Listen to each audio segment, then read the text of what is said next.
Depuis le renversement de François Bozizé en 2013 par la coalition Seleka, la République centrafricaine a du mal à se relever. Ceci, malgré un processus électoral jugé transparent par les observateurs en décembre 2015, après plus de 3 ans de transition politique. Plus de 60% du pays reste sous contrôle des groupes armés. L'État peine à restaurer son autorité dans ces localités. Cependant, on note une nette amélioration sur le plan sécuritaire dans certains quartiers de Bangui et à Bambari dans le centre du pays.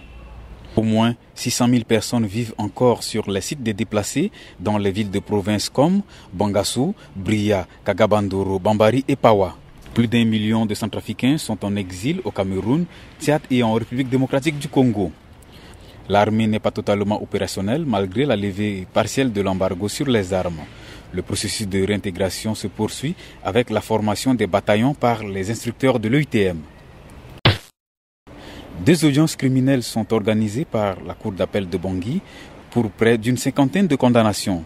La Cour pénale spéciale vient d'être constituée, tous les membres sont désignés. Des audiences correctionnelles se tiennent régulièrement au tribunal de grande instance de Bangui et dans certaines villes. Le pays continue d'être soutenu par des organisations internationales. La Banque mondiale, le FMI, l'Union européenne. Les services des impôts et la douane restent les seules institutions à renflouer la caisse de l'État. En 2017, la croissance économique était de 4%.